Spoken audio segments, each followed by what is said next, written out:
किसान पाठशाला से प्रमोद किसान। और आज हम पहुँचे हैं बड़वानी बलराम जी से मिलने, ताकि हम इसलिए पहुँचे हैं, इनसे हमारे जो सतीश जी हैं, इनसे मुलाकात लगभग पिछले 1 साल से हमारी हुई, सितंबर में लगभग। क्यों सतीश जी? तो सतीश जी एक गवर्नमेंट की जो रोड बनती है उसमें कॉन्ट्रैक्टर थे, और इन्होंने काफ़ी कुछ नाम पैसा अपना कमाया, और अंदर से ये इनकी भावना थी कि मैं किसानों के लिए क्या फार्मिंग करना चाहिए, फार्मिंग करना किसानों के लिए कुछ और करना, किसानों को किसानी के लिए फार्मिंग खुद की किसानी अच्छी कर लें।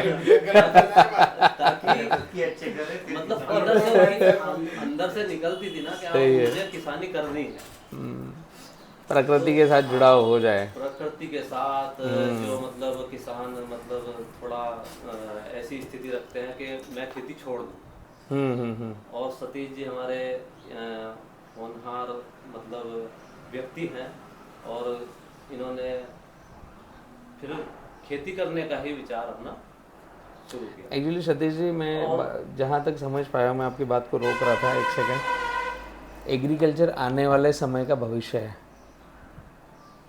फूड क्राइसिस जो आ रही है, आप पिछले कोविड के बाद का अगर रिकॉर्ड देखोगे तो कोई सा भी फल, फ्रूट, वेजिटेबल का रेट डाउन नहीं है।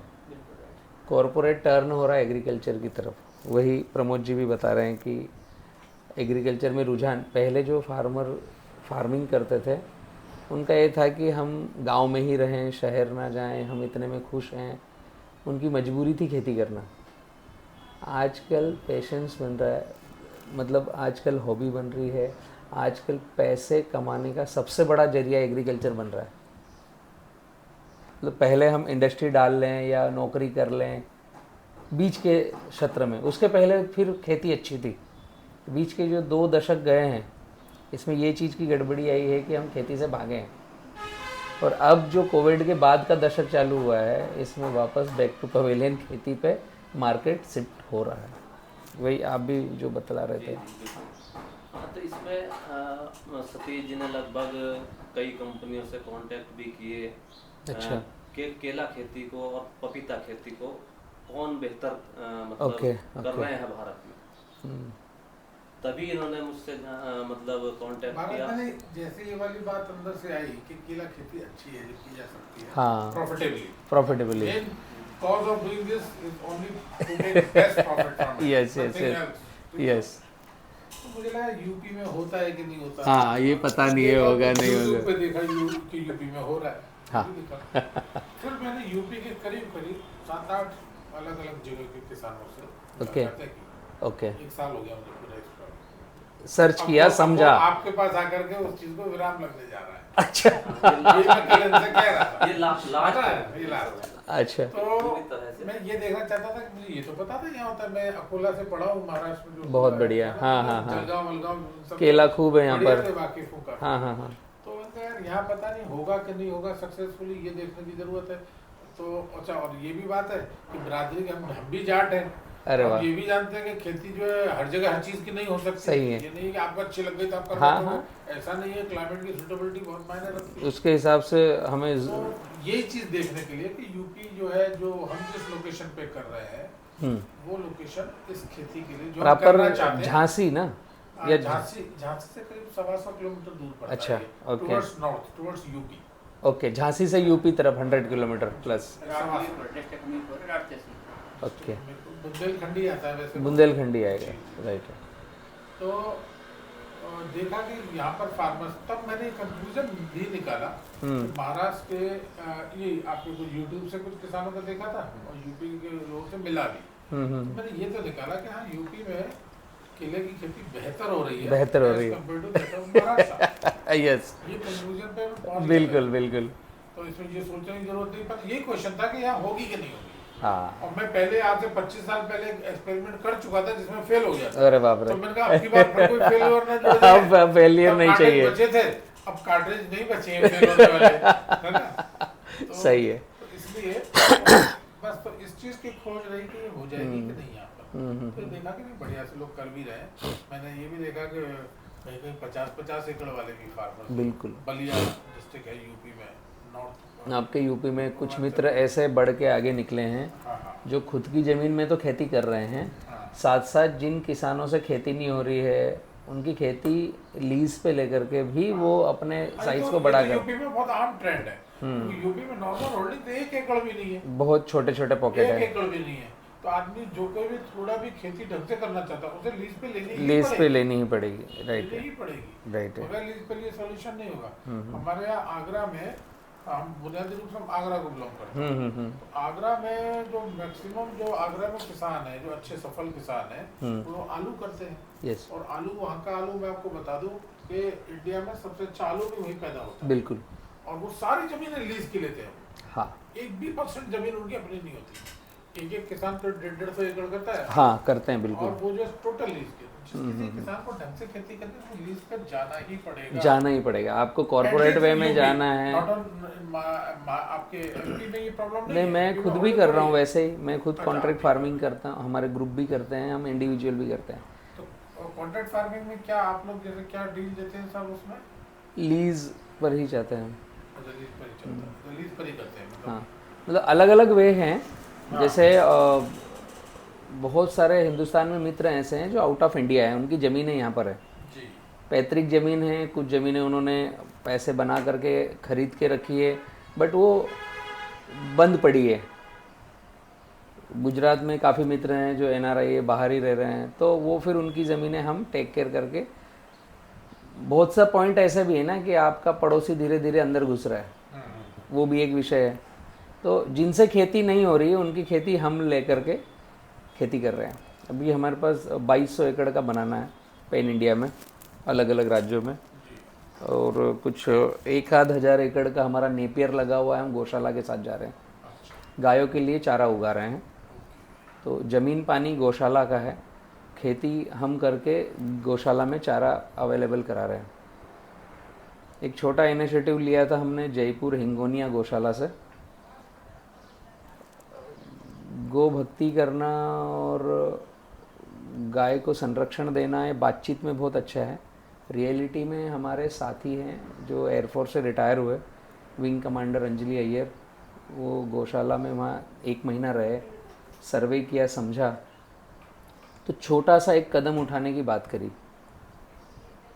कि जो जयपुर की गौशाला है वो गौशाला है 18,000 गायों की। जो गवर्नमेंट की गौशाला है श्री बलराम कृष्ण ट्रस्ट हिंगोनिया गौशाला, जिसको रन कर रहे हैं इस्कॉन ट्रस्ट, है तो गवर्नमेंट की, वो नगर निगम की है, जयपुर नगर निगम की।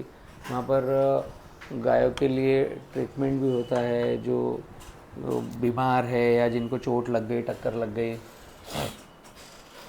तो उनके लिए हॉस्पिटल है वहाँ पर। अब ये अवस्था समझो आप, एक ये मैं जो विधि बता रहा हूँ ना, ये विधा, ये परिस्थिति जो बता रहा हूँ, ये भारत की हर गौशाला की है। लगभग हर गौशाला के पास चरवासे की ज़मीन है। नहीं, मैं नहीं लेता हूँ, हर गौशाला के पास है चरवासे की ज़मीन। तो हमने हिंगोनिया गौशाला को समझा, तो 18,000 गायें, 1498 एकड़ खुद की ज़मीन ऑन पेपर रिकॉर्ड में, और चारा मार्केट से खरीद रहे हैं। अब किसी किसान के पास बात करोगे, बैठोगे तो फिट ही नहीं बैठता, ये साइकिल ही नहीं बैठता है। भाई खुद की ज़मीन है, चारा क्यों खरीदना है, क्वेश्चन यहाँ से चालू होता है। अब वो गड़बड़ क्या है हर गौशाला के पास कि वो चरवासे की ज़मीन है, उसको कल्टीवेट नहीं किया है, तो वहाँ पर पेड़ उगाए हैं, बबूल है, नीम है, जंगल हो गया है वो, और जंगल के नीचे उतनी घास नहीं है, आप चरवासे में कैसे चराओगे। छोटा सा बेबी स्टेप बताया, उनका ऑडिट समझा, 2 CR का चारा पर मंथ उनका आ रहा है। अंजलि जी ने डेटा देखा, समझा, उनको एक सर्वे रिपोर्ट पेश करी कि अगर आप छोटा बेबी स्टेप लोगे कि 1400 एकड़ में से मात्र 400 एकड़ का आप चारा करोगे, तो 65 लाख पे आपका खर्चा सिमट के आ जाएगा। खुद करोगे तो और शायद कम होगा, बट एवरेजन 60-65 लाख पे जो 2 करोड़ का है। तो वहाँ एक इनिशिएटिव लिया, उनको समझ में आया प्रपोज़ल, गवर्नमेंट के पास वो पेपर गया, उन्होंने एक्सेप्ट किया कि हाँ ये सही है। फिर करे कौन, तो वापस उन्होंने हम ही को बोला कि आप ही हमारे यहाँ खेती करो। तो शुरुआत हमने 100 एकड़ की खेती से करी, 400 एकड़ तक हम जा रहे हैं वहाँ पर। ऐसे फिर दूसरी गौशालाएँ भी जुड़ रही है, और गौशाला में अगर गाय के लिए भोजन आ गया ना तो फिर दिक्कत नहीं है। तो सर जो गौशाला हैं वो बिजनेस पर्पस से है कि सरकार गौओं को रक्षा, गौ संरक्षण, बिजनेस पर्पस से हम आप जैसे फार्मर खड़े कर रहे हैं कि मैं 50 गायों का, 50 भैंसों का तबेला बनाऊँ, गौशाला बनाऊँ, तो हम बिजनेस पर्पस से कर रहे हैं। बट ये जो है 20,000, 18,000, 50,000 जो गायें हैं आपके मथुरा में हैं, पथमेड़ा में हैं, तो ये तो संरक्षण के लिए, प्राणी संरक्षण के लिए। और पूरे भारत की एक सबसे बड़ी विडंबना है कि जहाँ चारा और पानी नहीं है वहाँ भारत की सबसे ज़्यादा गायें हैं। राजस्थान, हाँ पानी कम है, चारा नहीं है, किसान खेती नहीं हो पाती इसी वजह से। वो रोड पे चल घूम रही है, अक्सर एक्सीडेंट भी रोड पे गायें खूब सारी है। बुंदेलखंड और एमपी में ये चीज खास मिलेगी कि रोड पे बैठी हुई है। सबसे ज्यादा साथ बारिश में समस्या है गायों को, क्योंकि खेत गीले हो जाते हैं तो सड़क पे आके बैठती हैं, गीले बैठती और सूखे खेत होंगे तो आपकी खेती खराब करेगी, तो खेती खराब करेगी। इसीलिए सब गर्मियों में कोई खेती नहीं हो पाता है।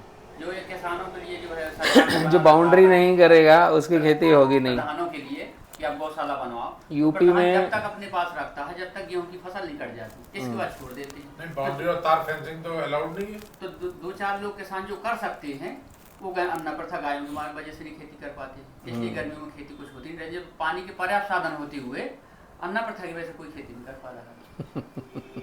अगर करना है तो अपनी तार फेंसिंग करिए, 7 तार होने चाहिए उसमें, फिर उसमें कुछ नील गाय आ जाती है तो आदमी वो तो हिरण जैसे उछल के कूदेगी नील गाय तो। झटका लगा दो उसमें। ऐसे ही हम कुछ मतलब गौशालाओं में खेती दे रहे हैं, और हम फार्मरों के साथ अलग अलग टर्म्स में जा रहे हैं कि ज़मीन पैसा उनका है, बाकी पूरी खेती हम टेक ऑन करके कर रहे हैं, कहीं पर हम लीज पे लेकर के कर रहे हैं। बट हम मैक्सिमम बनाना और पपाया ही करते हैं, और नेपियर हम गौशालाओं के लिए कर रहे हैं। पपाया कहाँ पे कर रहे हैं सर इस तरह से? पपाया गुजरात में है।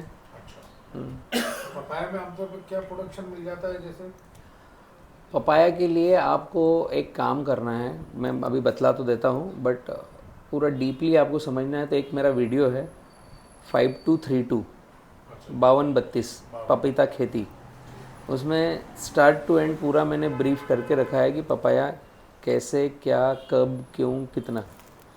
हम पपाया प्लानिंग करते हैं तो वो 1.5 से 2 साल चलता है। एक प्लांट से हम 200 से 250 केजी अपेक्षा रखते हैं कि हम लेंगे, बट वो डिपेंड करेगा कि हम किस राज्य में हैं, किस विधि से जा रहे हैं। पपाया में आपने भी रीड किया होगा, आप फार्मिंग में आ रहे हो तो मैक्सिमम पपीता में 8x6 का कॉन्सेप्ट है कि row to row 8 feet, plant to plant 6 feet, 1 एकड़ में 900 से 1000 पौधे लगेंगे। ये पूरे भारत का लगभग एक निचोड़ सीन है।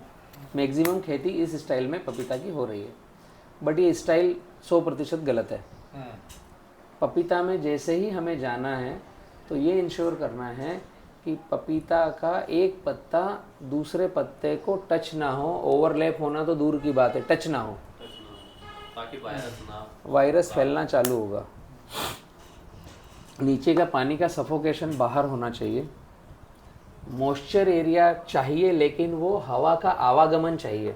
पपीता ये सबसे मोस्ट कंडीशन उसकी रिक्वायरमेंट है कि अंदर धूप भी जाए, हवा भी जाए, वापस बाहर भी निकल जाए। एक ऐसा जैसे अगर आपका पत्ता ओवरलैप हो गया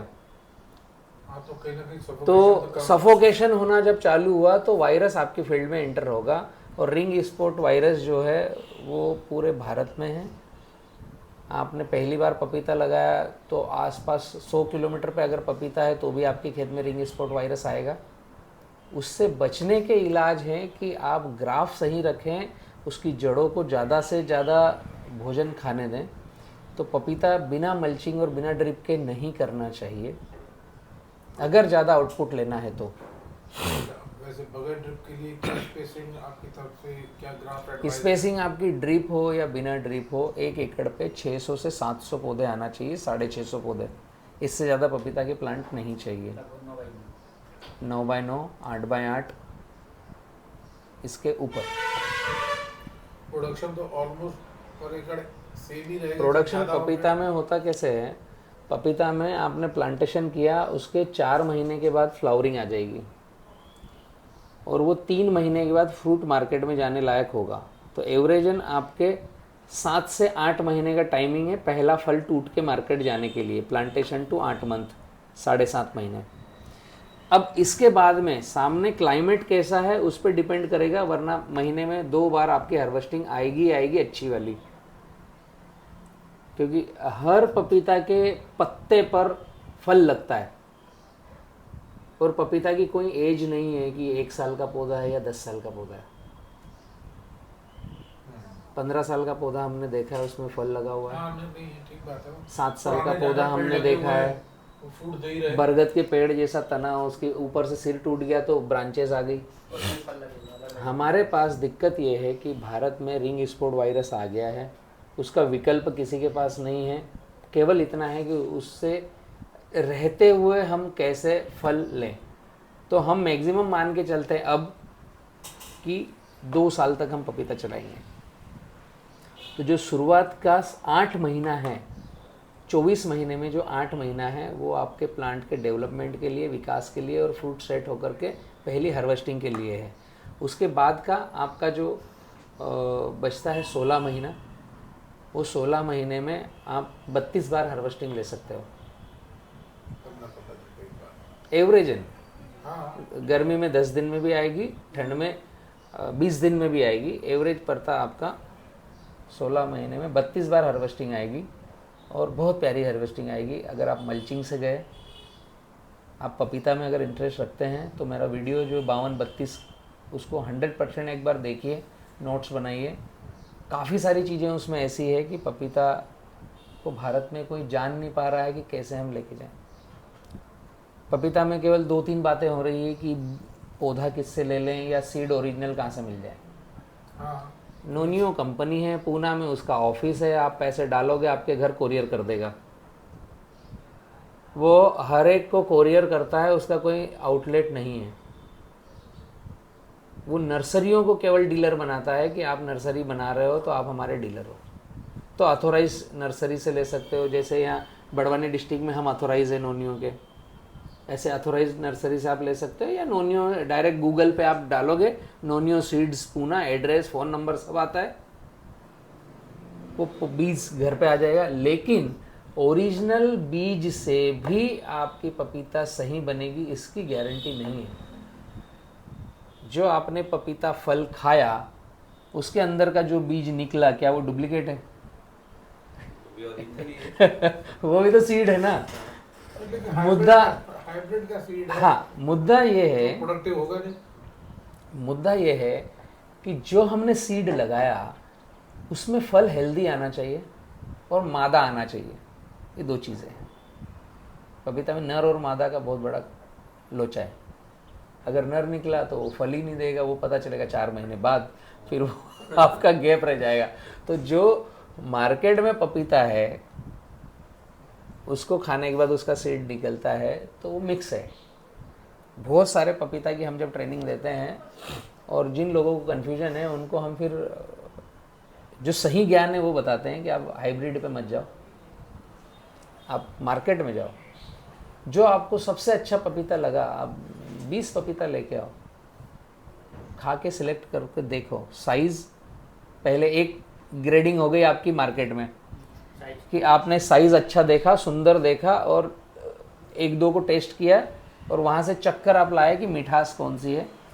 एक ग्रेडिंग आपकी वहाँ देखने से हो गई। दूसरी ग्रेडिंग जब पपीता आप लेकर के आओगे तो वो जो पपीता है उसमें बीच में से आपने कट किया, कट करने के बाद एक साइड का हिस्सा आधा फेंकना है नीचे वाला जिसमें आपके सीड अनमेच्योर्ड है। डंठल तरफ पर है। डंठल तरफ का रखा, डंठल तरफ के हिस्से में आपके सीड मैच्योर्ड होंगे। अब उसमें सीड तो सभी जगह, तो आधा आपने निकाल दिया। अब जो आधा बचा उसमें से ग्रेडिंग चालू होगी। वो जो सीड है उसके मैच्योरिटी की ग्रेडिंग है कि आप उसको सुखाओ, उसको राख में रखो, ऊपर का छिलका जो लिक्विड है उसका वो सोख लिया जाए। उसके बाद उसकी दूसरी ग्रेडिंग होगी कि आप मोटा मोटा दाना अलग कर लो, छोटा छोटा दाना अलग कर लो। फिर उसके बाद की ग्रेडिंग है कि आप गुनगुने पानी में, हल्के पानी में एक 24 घंटे के लिए रख दो, तो 12 घंटे के लिए कम से कम चाहिए। तो ऊपर तैरता हुआ अलग कर दो, नीचे बैठ गया वो अलग कोई है। अच्छा आदमी जैसा। तो इस तरह की ग्रेडिंग है। और यही ग्रेडिंग आप जब कोई भी ब्रांड कंपनी का सीड पाउच ले रहे हो उसमें भी करनी है। दोनों एक ही है, कोई ऐसा उसमें जीनोम चेंज करके दिया है ऐसा कुछ भी नहीं है। केवल ये है कि ये जो हम हाइब्रिड ले रहे हैं, इन्होंने उस प्लांट का, उस फल का, जिस फल में से सीड निकाला है उसका डीएनए टेस्ट किया है कि इसमें जो सीड आ रहा है वो मादा है जो खेत में जाके फ्लावरिंग देगा। और हमने जो मार्केट से सीड लिया है इसमें नर और मादा मिक्स है। दोनों की, आपने ये पाउच लिया, आपने मार्केट से लिया, दोनों को अलग अलग कटोरे में गुनगुने पानी में डाला, तो इसमें भी सीड ऊपर तैरेंगे, इसमें भी ऊपर तैरेंगे, कुछ नीचे बैठेंगे। बट इसमें ये गारंटी है कि ऊपर तैरने वाले भी मादा है, नीचे बैठने वाले भी मादा है। और इसमें यह है कि ऊपर तैर रहे हैं वो भी, नीचे तैर रहे हैं वो, बैठ गए वो भी, नर मादा है। तो इसमें हम क्या करते हैं कि आप जब पपीता लगाते हो तो हम डायरेक्ट खेत में लगवाते हैं 5-5 सीड, खेत में ही बोनी कर दो, 5-5 सीड लगा दो। 5 में से 3-4 उग के आएंगे, आगे पीछे आएंगे। चौथे महीने उसमें से काट दो जिसमें फ्लावरिंग नहीं आ रही है। ये नॉर्मल खेती करने का तरीका है, एक भी सीड खरीदना नहीं है। इस कंडीशन में इसमें अभी आपके 4500 का एक पाउच है 10 ग्राम का जो मार्केट से खरीदा, और 4500 का एक पाउच 10 ग्राम का जो मार्केट से खरीदा उसमें 650 से 700 बीज है। आप अगर कैलकुलेटर करेंगे एक बार देखो करके तो एक सीड की कीमत निकल के आएगी। अच्छा, पपीता को हाइब्रिड कैसे बनाते हैं? बातचीत से बनाते कैसे? वो एक सीड की प्रोसेस है, सीड कंपनियों की प्रोसेस है। लैब से तैयार करते हैं? लैब में बीज तैयार नहीं होता, लैब में ग्रेडिंग होती है, उसका जेनेटिक वेरिफिकेशन होता है और मादा सीड अलग करते हैं। लैब से ये तैयार। और जो ठोस और स्ट्रॉन्ग है वो आएगा। तो एक बात बताइए सर, ये जो हम जो भी प्लांटिंग मटेरियल आप से लें या किसी और हाँ। से भी लें, ये सारे फ्रूटफुल नहीं होंगे? अच्छा, कितना % फ्रूटफुल होंगे सर ये? देखो ये अभी हमारे पास एक लाट आया,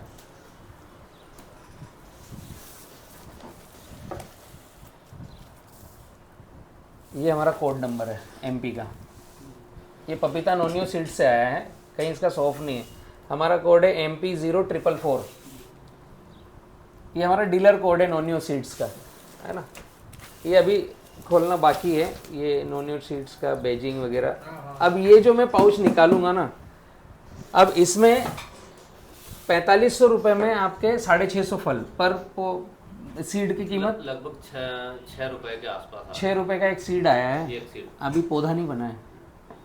अब वो 650 को आपने पानी में डाला, पता चला 20 से 30% ऊपर तैर रहे हैं। वो हम किसानों के लिए है कि वेस्ट है, बट नर्सरी वाले ने जिसने 6.5 रुपये में एक बीज लिया है वो तो सबको ट्रांसप्लांट करता है। हाँ। ये पूरे भारत की रियलिटी है। आप बोलो ये नर्सरी, ये नर्सरी, ये नर्सरी, उन ऊपर के तैरने वाले सीड को कोई बाहर फेंकता नहीं। वरना आप 30% सीड बाहर करो, 700 में से 7 दूनी 14, 7 त्रिक 21, 210 बीज बाहर हो गए। अब आपके पास बचे कितने? 550। अब 4500 रुपये में 550 सीड, फिर कैलकुलेटर चलाओगे तो आपको निकल के आएगा पर बीज की कीमत कितनी है। हमें मार्केट में पपीता का पौधा 12 रुपये में भी मिलता है और बी किसान ग्रुप का पौधा 30 रुपये में भी मिलता है। ये मेजर फर्क है। इसमें एक चीज और आएगी, मैं आगे बता रहा हूं। 9.5 रुपए के आसपास आ रहा है। 9.5 रुपये का तो केवल सीड है। अब आपने ये ऊपर का अलग किया 30%, जो नीचे डूब गया है उसको आपने ट्रांसप्लांट किया। जो डूबा कौन? जिसके अंदर पल्प आ गया, जिसका वजन आ गया, जिसमें ठोसपन है। ऊपर तैर रहा है कौन? जो अनमेच्योर्ड बच्चा है, जिसका छिलके का वजन नहीं है, छिलका पतला है, अंदर उसके जो अंकुरण होने वाली जो विधा है वो ठोस नहीं हुई है, वो ऊपर तैर रहा है। एक्चुअल तो उसको लगाना ही नहीं, सबसे जल्दी वायरस इसमें आएगा, इसमें फल कम आएगा। ये करना है एक्चुअल में बाहर। जो कोई करता नहीं। अब जो नीचे जो बैठे हैं 70% सीड, उनको आप जब ट्रांसप्लांट करोगे तो पपीता का छिलका सबसे कड़क है, जर्मिनेशन होके आने में उसको बहुत तकलीफ है, तो आगे पीछे जर्मिनेशन होता है। यहाँ से क्लास चालू होती है फर्स्ट जर्मिनेशन की, कि आपने जो 450 सीड 450 सीड ट्रांसप्लांट किए, पहला जर्मिनेशन किसका, वो सबसे बेस्ट फल है, पौधा है। फिर दूसरा जर्मिनेशन, तीसरे को बाहर फेंको, वो चाहिए नहीं। फर्स्ट और सेकंड जर्मिनेशन अगर पपीता आपके यहाँ लगा है तो 5 साल चलेगा, हम इसलिए 2 साल की गारंटी देते हैं। और वो सीड आपको पड़ेगा 25 से 30 रुपए का पौधा।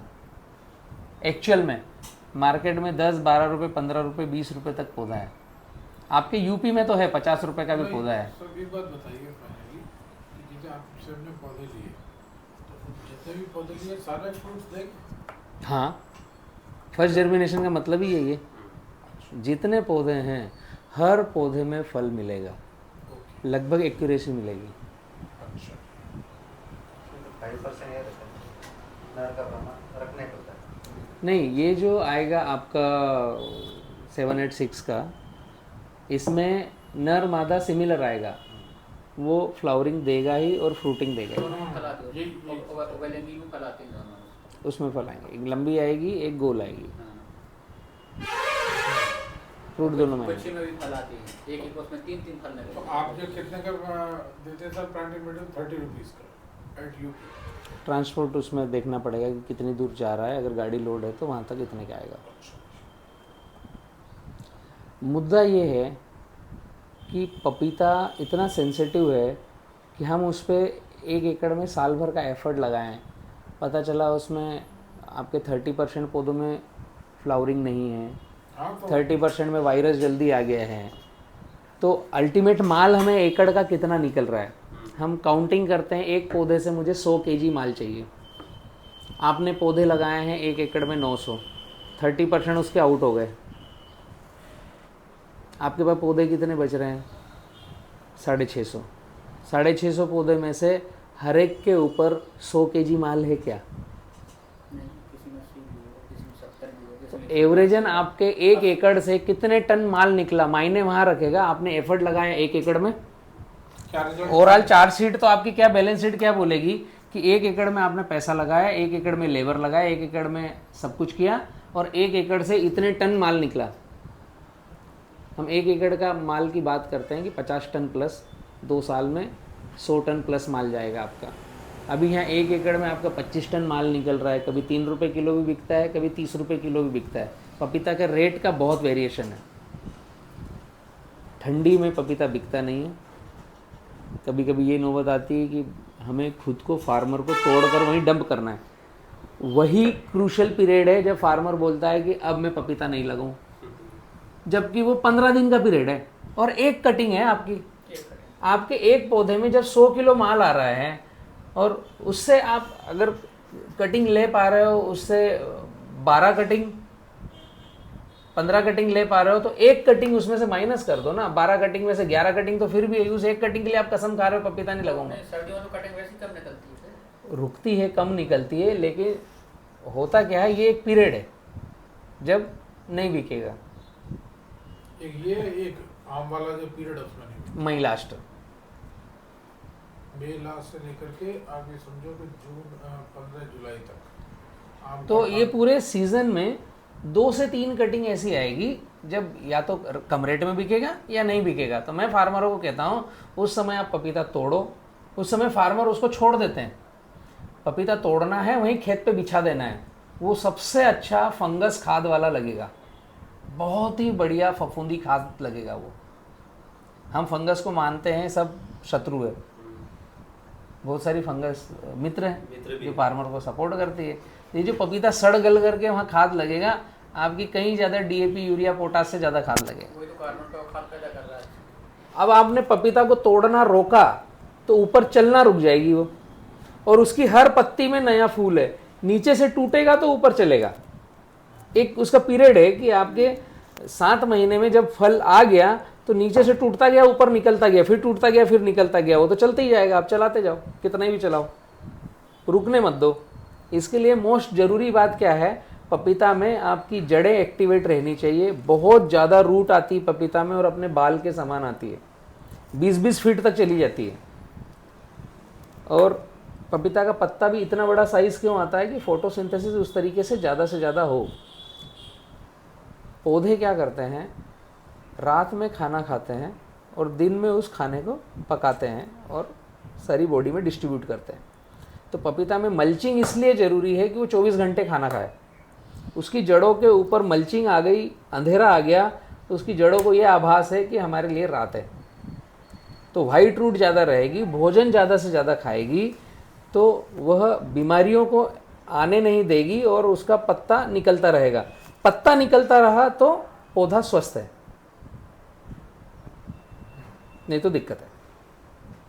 तो ये बताइए, जैसे अभी आपने नॉन सीड कंपनी का ये सीड मंगाया, आप इसमें अब अपने लेवल पे छटाई करोगे उसकी सीड्स? हाँ, हम पौधा ही 30 रुपये का इसलिए देते हैं, फर्स्ट जर्मिनेशन सेकंड जर्मिनेशन का देते हैं। ओके, आप तो उसकी छटाई करेंगे, इसीलिए पौधा महंगा है, वरना मैं अगर डायरेक्ट दूंगा तो मेरा पौधा 15 रुपये में आपको मिल जाएगा। तो मतलब फिर 100% एश्योरेंस है कि साहब आपका सारे प्लांट जो है वो फल देंगे। फलदायी होते हैं। और पपीता हमने इसी सत्र से चालू किया। मैं 2006 से किसान पाठशाला रन कर रहा हूँ। पपीता पे हम बातें कर रहे हैं, लेकिन पपीता का पौधा देना मैंने चालू नहीं किया था अभी तक। इस सत्र से मैंने पपीता का पौधा देना चालू किया और सिलेक्टेड फार्मर ही मेरा पौधा लेते हैं, जो समझ चुके हैं कि एक्चुअल में मैं बात बता रहा हूँ वो रियल है। और हम पौधा लगवाते नहीं ज़्यादा, हम पौधा लगवाते हैं एकड़ पे 600। अभी आपने लगवाई कहीं? हाँ, खूब जगह। अभी उनके फ्रूट आएंगे, फल आएंगे, आप विजिट कीजिएगा। भाई हमारा मेन मकसद सिर्फ आपसे डिस्कशन करने पपीता के लिए आए थे, क्योंकि हम यहाँ पपीता करना है, क्योंकि इसके पहले हमें जानकारी नहीं थी। ऑर्डर हम कर चुके थे, भैया ने वहाँ कर दिया था जनरल में। पपीता आप प्लान कीजिए फरवरी के बाद से। हम फरवरी सोचे 15 फरवरी तक उसकी हम खेत की तैयारी करके रखें और लास्ट फरवरी तक हमारी रोपाई और मार्च के पहले हफ्ते में हमारी रोपाई हो जाए। यस, बहुत सही टाइम है यूपी के लिए पपीता का। मार्च 1 का, फरवरी लास्ट। जितनी इस तरह से बढ़ेगा। लेकिन बात ये, बगैर ड्रिप के करते हैं तो आप क्या स्पेसिंग एडवाइस करेंगे? करो ही मत, नहीं करें, ड्रिप के बगैर नहीं। आपके यहाँ 2 गड़बड़ियाँ हैं, इसलिए नहीं। एक तो ड्रिप नहीं होगी तो मल्चिंग कर नहीं पाएंगे। दूसरा, ठंडी आएगी, पपीता को डोरमेंसी में लेके जाएगी, फल पे चट्टे लगेंगे, दिक्कत में आएगा वो फल। और मल्चिंग रहेगी तो उसकी कांडी चलती रहेगी, ऊपर की लीफ चलती रहेगी। गर्म रहेगा। ठंड आपके यहाँ ज़्यादा है, इसलिए आपको तो ज़रूरी है मल्च करना। तो ड्रिप क्या ये सिंगल लाइन ड्रिप चलेगी या डबल लाइन ड्रिप चलेगी? Double line. हम लगाएंगे पपीता को 8 फीट और 9 फीट पे। तो 9 फीट पे डबल ड्रिप करेंगे तो एवरेज तो 4.5 ही हुआ, मतलब आपके हिसाब से तो सिंगल ही ड्रिप है। 3000 मीटर ड्रिप लगेगा 1 एकड़ में। जो आएगा वो बराबर ही आएगा। खर्च वही 3000 मीटर ड्रिप है। प्लांट से प्लांट क्या डिस्टेंस रखना चाहेंगे? 9 बाय 9। अच्छा, 9 बाई 9 चलेंगे। आप मल्चिंग कर रहे हैं, डबल ड्रिप कर रहे हैं तो 9 बाय 9 लगाओ। और ये भी जग में लगेगा। फिर क्या एक कैसे भी लगाओ, बराबर लगाओ। ऐसे ऑब्जर्वेशन से एवरेज प्रोडक्शन आपको क्या महसूस होता है कि कितना मिल जाएगा अगर इतने कम पेड़ रहेंगे तो? हम लेंगे उसमें लगभग 2 साल रन करेंगे और लगभग 180 kg से 200 kg पर प्लांट लेंगे और 600 साढ़े 600 पौधे लगेंगे। हमारा मानना है कि 500 पौधे कटेंगे, कुछ 50-100 पौधे हम हिडन मानते हैं कि नहीं कटेंगे। बट जब इतनी डिस्टेंस रखते हैं तो हम बीच में कभी भी गैप फिलिंग कर सकते हैं, जगह उसमें खूब है। बट फिर भी हम 500 प्लांट काटेंगे तो 100 टन माल निकल के आएगा एक बार के प्लांटेशन से। अब 100 टन में आप 5 रुपये किलो बेच रहे हो या 35 रुपये किलो बिक रहा है। क्या कॉस्ट ऑफ कल्टीवेशन माने सर इसमें? इसमें मैक्सिमम प्लांट और सब कुछ जो फर्टिलाइज़र इसका एक सत्र का है जी। मतलब 1 साल का, वो 50 रुपये प्लांट का फर्टिलाइज़र है। और पौधा और लेबर, तो इसमें लेबर आपकी बहुत उतनी ज़्यादा लगती नहीं, केले इतनी। इसकी आपकी 15 रुपये पर प्लांट की लेबर हो गई, 50 रुपये का फर्टिलाइज़र हो गया, 30 रुपये का पौधा हो गया। एवरेजन आपका 100 रुपये पे गया ये। और फिर वहाँ का आपका लेबर, बिजली, आपका डे टू डे का वर्किंग, उसको 10-20 रुपये एक्स्ट्रा जोड़ लेंगे हम, तो 120 रुपये पे। और 600 प्लांट आपके पास है वहाँ फील्ड में। बात तो है ना। मैक्सिमम खींच के ले गए 1 लाख रुपए 1 साल का। अगले साल का जो कटिंग है वो रूटीन में चलेगा, उसमें मात्र 30 रुपये पौधे में आपका काम होगा क्योंकि फर्टिलाइज़र लगेगा। इसमें कल्टीवेशन है, आपकी निदाई गुड़ाई है शुरुआत में, इसमें आपके पौधे की कीमत जुड़ी हुई है, इसलिए ये 120 रुपये पर गया है, ये 100 रुपये पर गया है। बाद में आपका केवल आपका फर्टिगेशन है केवल, और पानी देना है। स्प्रे शेड्यूल है, वो भी हम मिट्टी का स्प्रे कराते हैं। पपीता में कभी भी हम कोई मार्केट की दवाई का रेकमेंड नहीं करते हैं और करना भी नहीं चाहिए। ओनली वीएम स्प्रे 5 से 7 दिन के अंतराल पर, उसके अलावा कुछ देने की ज़रूरत नहीं स्प्रे में कभी भी। जैसे हमने पपीते मार्च के फर्स्ट हफ्ते में रोपाई कर दी, उसके बीच में और कोई फसल ले सकते हैं कुछ दिन तक? ज़रूरत नहीं है। 2-3 माह की आप पपीता में ले सकते हो जो छोटी फसलें हैं, जैसे आपकी गोभी हो गई या इस तरह की, मिर्च ले सकते हैं, मिर्च ले सकते हैं मिर्च, वो सबसे बढ़िया है वायरस इनबिल्ट करने के लिए। मिर्च उसमें थ्रिप्स खूब है, उसमें वाइट फ्लाई खूब है, जेसीड एफिड खूब है, उसमें रस चूसक खूब है, तेलिया अच्छा खासा है मिर्च में। मिर्च रहेगी तो ये नुकसान नहीं नहीं, मिर्च रहेगी तब तक दिक्कत नहीं है। जिस दिन आप मिर्च निकालोगे अब उनकी कॉलोनियाँ कहाँ जाएगी? वो पूरी की पूरी पपीता पे जाएगी। मिर्च देना उचित नहीं है। उसमें क्या करना है आपको, पपीता लगाया आपने 9x9 पे, मल्चिंग पे, डबल ट्रिप पे, तो मल्चिंग का बेड हम चौड़ा बनवाते हैं, 1.5 मीटर की मल्चिंग लगवाते हैं। अब 1.5 मीटर की मल्चिंग लगाई आपने तो 1.5 मीटर मतलब आपका 5 फीट हो गया। तो जो सेंटर पौधा है उससे 2.5 फीट आपकी मल्चिंग एक तरफ आ गई, इस सेंटर पौधे से 2.5 फीट मल्चिंग एक तरफ आ गई। तो ये आपका जो 9 फीट है इसमें से 5 फीट आपका कवर हो गया, 2.5 और 2.5, बीच में बचा 4 फीट।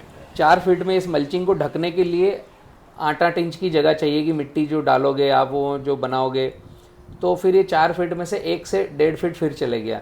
आपके पास सेंटर में बचा गड्ढा 2.5 फीट का, इस 2.5 फीट में आप 3 मक्का की लाइनें लगा दो।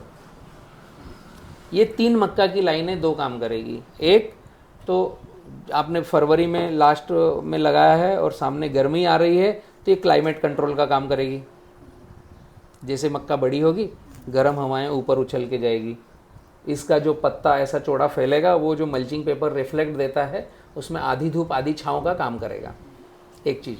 दूसरा, ये आपको अंतर्वर्ती फसल का पैसा दे देगी और इसमें उतने नुकसान नहीं होंगे जो आपके मिर्च में या दूसरे फसल से पपीता को नुकसान होगा।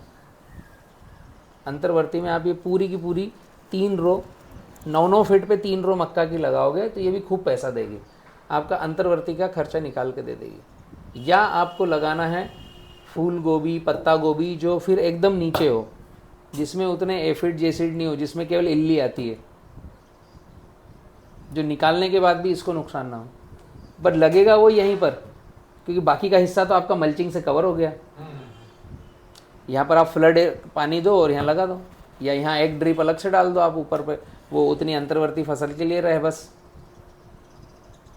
और कभी भी अंतर्वर्ती फसल एक साथ पूरी निकाली नहीं जाती, वो कोई सी भी हो, मक्का है या आपका मिर्च लगाओ या आप जो भी लगा रहे हो, किसी भी फसल में आउटपुट उसको बाहर करना है तो एक साल अगर आपने ज़ीरो किया तो दूसरी फसल को इफेक्ट देगा।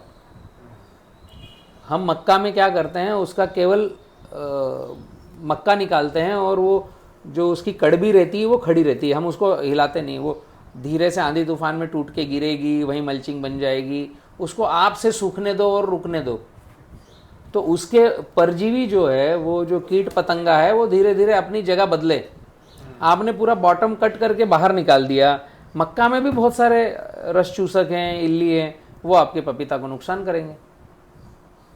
अंतर्वर्ती फसल कभी भी पूरा ज़ीरो नहीं किया जाता, उसको छोड़ दिया जाता है उसके हाल पे। फूल गोभी में क्या करते हैं हम कि फूल गोभी निकाल दी, उसके पत्ते वहीं पर हैं, उसको डिस्ट्रॉय नहीं करते हैं, वो धीरे धीरे सूख कर, सड़ कर, गल कर ख़त्म होंगे, तो उसके कीट पतंग वो वहीं रहेंगे। बात छोटी सी है बट आपकी मेन फसल को आउट कर देगी।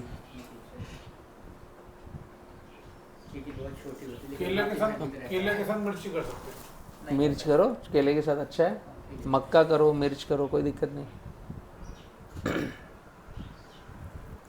केले का पौधा जो है उससे 2.5 फीट पर कुछ मत करो, छाया जा रही है। नहीं, उसकी रूट फैलेगी, वो आप जब निकालोगे इसको तो उसकी रूट उखड़ के आ जाएगी बाहर। सब केले में जितने उसके लंबे पत्ते होंगे उतनी उसकी रूट लंबी होगी। यस, ऐसे आप जो 7 फीट पे कर रहे हो तो इधर से 2 से 2.5 फीट छोड़ दो, इधर 2-2.5 फीट छोड़ दिया, बीच में जो 2.5 फीट बचा यहाँ पर आप कर लो। तो जैसे 5-5 फुट का सब हमने गैप दिया है रो टू रो, उसमें एक में पानी चलाएंगे, एक को सादा रखेंगे, फिर एक को पानी चलाएंगे, फिर एक को शुरुआती सादा चरण में सारी लाइनों में पानी चलाना है। आपने जैसे प्लांटेशन किया, अब हम आ गए केले की बात पर, ठीक है। तो केला आप झांसी में यूपी में प्लान कर रहे हो, लाइन से लाइन 5 फीट, पौधे से पौधा 7 फीट जिगजैग। जी। तो ये जो लाइन है 5 फीट की, जब हम प्लांटेशन करेंगे तो हर लाइन में पानी देंगे। जी। शुरुआत का 1.5 महीना जब हम पहली मिट्टी लगाएंगे हल्की सी, जब तक हम हर लाइन में पानी देंगे, तो बारिश भी आएगी, हर लाइन में ऑफिशियली पानी जाएगा ही जाएगा पौधे को चलाने के लिए। उसके बाद में जब हमारी मिट्टी लग गई, एक 45 दिन के बाद बेसल डोज गया, उसके बाद में आप वो नाली और पाली जब बनाएंगे तो पौधे के पास बन गई पाली और बीच की जगह बची नाली। तो इसमें क्या होता है, लाइन से लाइन 5 फीट है, तो ये जो पाली बनी है ये बहुत ज़्यादा मोटी नहीं बनती है, ये 6 इंच इधर से बनेगी, 6 इंच इधर से बनेगी, तो ये 1 फीट जगह कवर हुई, तो बीच में 4 फीट की नाली बची। 1.5 महीने के बाद में आपने एक नाली में पानी देना है, एक नाली को खाली रखना है, फिर एक नाली में पानी देना है, फिर एक को खाली रखना है। अगला जब आपका पानी देने का सत्र आएगा तो जिसमें खाली रखा उसमें पानी देना है, इसको ड्राई होने देना है। वो डिपेंड करेगा आपकी मिट्टी कितना पानी पकड़ के रख रही है, उसमें क्रैकिंग कब आ रही है, वो समय कि कितने दिन में दें, वो हर खेत की स्थिति अलग रहेगी। पीली मिट्टी वाले को 5-5 दिन में देना पड़ेगा, इसमें 5 दिन में दिया, अब इसमें 2 वापस 5 दिन में, तो इसका पानी आ गया 10 दिन में राउंड, और 10 दिन में पीली मिट्टी में पानी मांग लेता है। आपकी अगर थोड़ी सी क्ले वाली मिट्टी है तो वो 7 पे जाएगी या 10 पे जाएगी, तो अल्टरनेट 20 दिन में आ गया पानी। तो सर जैसे खाद देना है तो पौधे में डालना है, उसमें 6 इंच छोड़ के। हाँ, पौधे में कैसे डालना है, जैसे ये प्लांट है, जी। अब इसमें आपके पानी देने का टाइम आया राइट वाली लाइन में, जी। तो खाद देना है तो यहाँ हल्का सा चीरा लगाओ पौधे से दूरी पर, जितना उसका पत्ता आ गया जी। उसके बाहर या पत्ते तक, जी। उसके अंदर चीरा लगाने की ज़रूरत नहीं है।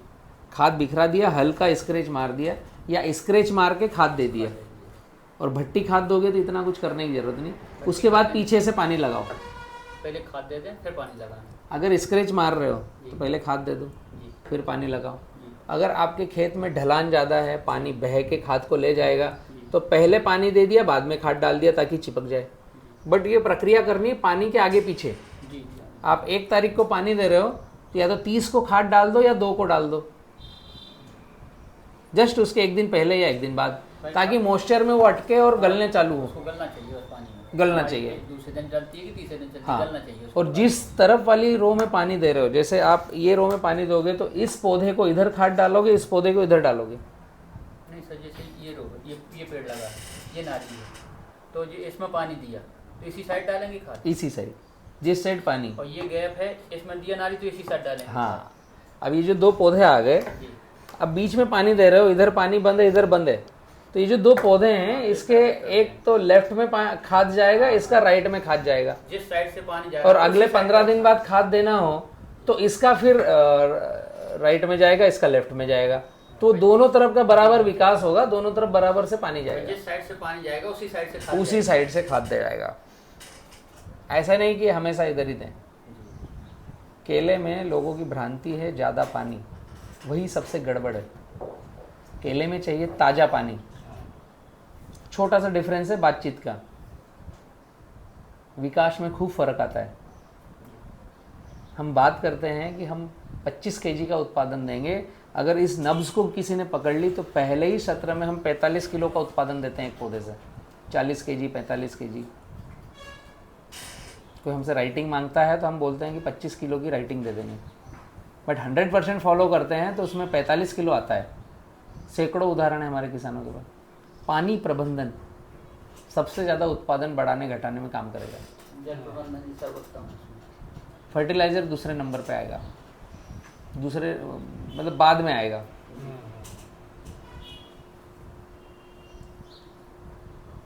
बहुत अच्छा केला होगा आपके यहाँ। डिस्टेंस अच्छी प्रॉपर रखो। और मैं जहाँ तक समझ पा रहा हूँ पूरा 17 एकड़ एक साथ कर रहे हैं प्लान। हाँ सर। तो मेरे हिसाब से आप और डिस्टेंस थोड़ी बढ़ा दो, पौधे और कम करो। कोशिश करूँगा मैं 1-2 विज़िट लगाऊंगा और उसमें हम एक बार लगाकर 3-4 राउंड काटने की विधि पे जाएंगे। 8 फीट करो कम से कम, ताकि 2 राउंड कटिंग में भी हाइट उसकी बढ़े तो फंसे ना। आपके यूपी में 7 फीट में दूसरे राउंड के बाद फंस जाएगा, चौक हो जाएगा 5 बाई 7 पे। कि उम्र ज़्यादा आएगी तो तने की मोटाई आएगी, तो फर्स्ट की हाइट तो कम रहेगी, लेकिन जब हम रटून रखेंगे उसकी हाइट जाएगी एक्स्ट्रा। नहीं, पर यहाँ पे रटून की तो कोई रखता नहीं हमारे यहाँ। इसलिए तो हम रखेंगे ना, हमारा पैसा तो रटून में बचेगा। सर रटून में वेट उतना ही आएगा जितना पहले में आएगा? ज़्यादा आएगा वेट, इसलिए मैं डिस्टेंस बढ़ाने की बोल रहा हूँ। ज़्यादा आप मेरी बात को और थोड़ा फाइन ट्यून करके पकड़ो। मैं आपको पौधे कम देना चाहता हूँ जी। ताकि आपकी दूसरी और तीसरी हम ज़्यादा लें। अगर 5 बाई 7 में हम रटून लेंगे तो सेकंड अच्छा आएगा, थर्ड नहीं आएगा। मैं चाह रहा हूं कि 5 बाई 8 लगाओ, पौधे कम करो, ताकि मैं थर्ड भी आपके यहाँ अच्छे से लूं। तो जरूर छोड़ेंगे सर, एक ही दिशा में छोड़ेंगे सर। वो पूरा गाइडलाइन देंगे, प्रमोद जी कोशिश करेंगे, 1-2 राउंड लगाएंगे आपके यहाँ। मुद्दा ये है कि हमें जब यूपी में अगर प्लान कर रहे हैं रटून, प्रमोद जी, रटून का टाइमिंग ये होना चाहिए कि फल ठंड में ना आए, ठंड जाने के बाद फ्लावरिंग आए। यूपी में सबसे बड़ा माइनस पॉइंट यही है कि रटून रखने की टाइमिंग को मैच नहीं करते हैं वो, और उसका फ्लावरिंग आता है आपका नवंबर में, दिसंबर में, जनवरी में। अगर टाइम बैठ रहा है तो वो प्लाट आपका फेल हो जाएगा, या आपका अक्टूबर में, नवंबर में फ्लावरिंग आ गया तो भी फेल हो जाएगा, क्योंकि उसमें चिलिंग इंजरी आ जाएगी। इसलिए तो रखते नहीं हैं। हाँ, इसीलिए रखते नहीं है। तो इसीलिए हमारे पास गाइडलाइन है कि हम कैसे आपको रखवाएंगे। एक्चुअल आपका जो पैसा बनना है ना केले का, वो रटून से बनना है। उसमें खर्चे कम हो जाएंगे। खर्च जीरो है साहब, कम नहीं, जीरो है। आपने पौधा खरीदा, जमीन की तैयारी करी, साल भर तक निंदाई गुड़ाई करी, रटून में है ही नहीं है। कैसे सुनिश्चित करेंगे कि उसको सर्दी वाले पीरियड? वो तो हम टाइमिंग बताएंगे ना आपको। आपकी अभी जो प्लांटेशन होगी, इस प्लांटेशन में आपके पौधे की ग्रोथ कैसे हो रही है, वो कितनी स्पीड से चल रहा है, उसके कल्ले कितने निकल रहे हैं। इसका एक साइंस है कि 5 दिन में एक पत्ता आना चाहिए, 6 दिन में एक पत्ता आना चाहिए, ये एवरेज है। 30 दिन में 5 पत्ते आना चाहिए, हर महीने 5 पत्ते। तो उसी ग्रोथ से चल रहा है, कम चल रहा है, ज़्यादा चल रहा है। उस हिसाब से जब इसकी प्लानिंग हम करेंगे पील बाग रखने की, तो उससे हम देखेंगे कि सामने ठंडी का कितना महीना है, आपके पौधे की चलने की ग्रोथ कैसी है, क्योंकि 7.5 महीने के बाद ये फ्लावरिंग देगा। तो हम कौन से महीने में इसका पील रखें। आगे अप्रैल में ही उसकी दौड़ निकली। जहाँ तक मैं समझ पा रहा हूँ आपके यहाँ झांसी में जुलाई या अगस्त में पील रखना पड़ेगा। जैसे हमने अभी प्लांटेशन किया इस जुलाई में, उसी समय वो छूटे, उसी समय जुलाई में छूटे, ताकि वो पूरे 1 साल में ही उनको उसी समय पे। हाँ, अभी पहला तो 14 महीने में कटेगा, बट रटून है वो 12 महीने 11 महीने में कटेगा। तो जुलाई में जब हम फ्लावरिंग वापस नया पील रखेंगे तो उसका फल आएगा आपका मार्च में। सर एक मिनट, जैसे आप जुलाई में रखेंगे और मार्च में उसकी फ्लावरिंग शुरू हो गई, तो ये एनर्जी इस पेड़ को भी देगा और उस फल को भी देगा, तो वो फल छोटा नहीं होगा, ज़्यादा अच्छा आएगा। इसमें पत्ते तो बन नहीं पाए जब उसमें छोटा रहेगा। जुलाई के महीने में पत्ते भी तो होना चाहिए भोजन बनाने के लिए। एक्चुअली जुलाई के महीने में नया बच्चा रखेंगे, जो नीचे से न्यू बेबी निकल के आया, जी उसमें पत्ता है नहीं, जी 2 महीने के बाद उसका चौड़ा पत्ता दिखेगा। जी। अब अगले साल जुलाई में हमने आपके यूपी झांसी में नया बच्चा रखा, ये बहुत पॉइंट है समझने का, कि हमने जुलाई में रखा जी। तो अगस्त और सितंबर उसका नया पत्ता निकल रहा है और आपका माल कट के मार्केट में जा रहा है। हाँ, फिर तो कोई दिक्कत नहीं। ठीक है, अभी पौधा खड़ा है, फिर तो उससे इसमें 12 पत्ते 10 पत्ते हैं, नया बच्चा 2 पत्ते का है, इसका माल कट रहा है। जैसे ही माल कटेगा इसका पूरा पानी रिवर्स होना चालू होगा, इस पौधे को देना चालू होगा, नहीं फिर तो अब ये स्पीड से बढ़ेगा। नहीं, वो तो बढ़ जाएगा। नहीं बताइए, मार्च में फ्लावरिंग होगी तो फ्रूटिंग कब, हार्वेस्टिंग कब आएगी सर? जल्दी आ जाएगी आपका। हाँ, तो आपका मार्च अप्रैल में, मार्च लास्ट में फ्लावरिंग हुआ तो अप्रैल मई जून, आपका जून में हार्वेस्टिंग होगा। 15 जून के बाद बहुत सही समय है। तीसरी आप वैसे ही वापस जुलाई 1 में, जैसे हार्वेस्टिंग खत्म हुई, खेत साफ हुआ, फिर रखो। फिक्स्ड है यूपी में जुलाई का पॉइंट। अगस्त में रख सकते हो, सितंबर में रख सकते हो बच्चा, पहले नहीं रख सकते वरना आउट हो जाएंगे। तो इसमें 15 जून के बाद इसमें एक समस्या इनको दिख रही है सतीश जी को, जैसे कि रेंट पर है जमीन, ओके। तो ये चाह रहे हैं कि केले के बाद पपीता, पपीते के बाद केला। नहीं, रेंट वाली कोई बात नहीं है, हमारा ये है जैसे उसमें नहीं, ये जो आपने बात ये थी कि हम अब तक मैं सोचता था कि यूपी में कोई नहीं करता सर्टिफिकेट, पर वो लॉजिक आपने सही बताया कि वो उनको यही डर है कि ये नहीं, मैं साइंटिफिक लेके जा रहा हूँ सारी चीज़ों को, ऑलरेडी मैं कर रहा हूँ, कई फार्मरों के साथ जा रहा हूँ वहाँ पर। नहीं, वो आपने ठीक बताया था बिल्कुल। मतलब अगर आप अपनी क्रॉप को लेकर अगर अवेयर्ड है, वेल अवेयर्ड है, तो आप उस चीज़ को बना आप सकते हैं। ऑन पेपर पे रहो ना, आप ख्यालों में क्यों खेती कर रहे हो? बिल्कुल बिल्कुल। आपको पहले चार्ट शीट पे आना है, आपको पूरा डीपीआर बनाना है और उसके हिसाब से 1 2 3 स्टेप कदम बढ़ाने हैं। साइंटिफिक आप कैलकुलेट फार्मिंग करो ना, अनुमानित फार्मिंग नहीं करना है वरना फेल होंगे हम। हाँ नहीं, ठीक बात। आपका फ्लावरिंग अक्टूबर से लेकर फरवरी तक नहीं रहना चाहिए, वैसे बच्चे का मैनेजमेंट करना है। मुद्दा इतना सा है केवल। आप हर साल मेरे से पौधा क्यों खरीद रहे हो? आपने एक बार मेरे से पौधा खरीद लिया ना जुलाई में, अब 5 साल मत खरीदो भाई, गाइडलाइन ले लो बस। वही अगले साल जून में हम आपको जुलाई में पिल रखवा देंगे, वही जून जुलाई में फिर पिल रखवा देंगे। लास्ट जुलाई की इसकी रोपाई हो गई, ठीक है। लास्ट जुलाई में रोपाई हो गई। हाँ, अगस्त सितंबर अक्टूबर 3 महीने हमारा पेड़ कितना हाइट होना चाहिए, कितने पत्ते होना चाहिए, ताकि हम हर पौधे से भी बच सकें। हर महीने 5 पत्ते नए आएंगे। अच्छा, 15। हाँ, और करीब और 1 फीट की हर महीने 1.25 फीट की हाइट बढ़ेगी। ये एक एवरेज बनाना के चलने की चाल का रेशो है। 5 नए पत्ते, 1.25 फीट की हाइट और 5 इंच तने की मोटाई बढ़ेगी हर महीने, व्यास। कि ना बहुत अच्छा भाग रहा है ज़्यादा, न धीमे चल रहा है, राजा चाल अपने मस्त स्टाइल में चल रहा है वो। तो सर सब कुछ जब ज़्यादा भाग रहा तो उसको फिर दोष रोकना पड़ेगा वरना फल उसका जो निकलेगा वो गिर जाएगा। वो भागने वाले को भी रोकना पड़ेगा। तो रुका हुआ है तो उसके पत्ते गर्दन पे फंसेंगे तो फल छोटा आएगा, उसको भगाना पड़ेगा। एक्चुअली हम फार्मर को गाइड करते हैं कि आपको पौधे में देखना क्या है। पौधे में देखने की मेन चीज़ जो है वो यही है कि आपका प्लांट पर मंथ कितने पत्ते दे रहा है, कितनी हाइट आ रही है और कितने तने की मोटाई आ रही है। तने की मोटाई कितनी है आपने? 5 इंच 5 इंच का डाया, मतलब 5 बढ़ते रहना चाहिए हर महीने। ऐसे रिंग पे आप नापोगे, आपके हिसाब से तो 12 पंजे 60 इंच हो गई। अब आफ्टर पीरियड ऑफ ईयर होना चाहिए, बट ठंड डोरमेंसी में जाएगा, 3 महीने वो काउंट नहीं होगा। तो आपका 15 दिसंबर से 15 फरवरी 2 महीना 60 दिन तो जीरो कर लो, जो काउंटिंग में आएगा नहीं यूपी में। ये चेंज रहेगा और ये रहेगा फ्लावरिंग आने तक। फ्लावरिंग के बाद की आपको काउंटिंग फिर जीरो करनी है। मतलब आपके यहाँ यूपी में अगर 10 महीने में फ्लावरिंग आ गई तो 10 महीने में 2 महीना आपका डोरमेंसी का गया तो बचे 8 महीने। तो 8 8 पंजा 40। आपके प्लांट के तने की मोटाई 40 इंच की होनी चाहिए फ्लावरिंग देते समय। ये कैलकुलेशन है आपके यूपी का। फ्लावरिंग देते समय 40 इंच की होनी चाहिए। 40 इंच की है तो उसके बाद मोटाई नहीं बढ़ेगी। और जो 15 जुलाई के दौरान में प्लांटेशन किया है तो फ्लावरिंग आनी कब चाहिए?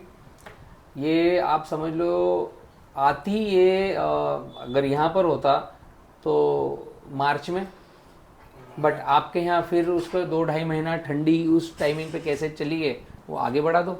अप्रैल मई जून में फ्लावरिंग आएगी। अच्छा, फ्लावरिंग आने से लेकर हार्वेस्टिंग के बीच में कितना 90 दिन लगेगा। अच्छा, 90 दिन। तो आपके फ्लावरिंग आएगी 15 अप्रैल के बाद 15 जून के बीच में। अप्रैल मई ये महीना फ्लावरिंग का रहेगा। तो आपका जून जुलाई अगस्त में हार्वेस्टिंग रहेगी। हाँ, अगस्त में हार्वेस्टिंग आमतौर पर सब गणेश जी के बाद अगस्त सितंबर में आपकी जन्माष्टमी से लेकर के दशहरे के बीच में बेस्ट मार्केट टाइम मानते हो?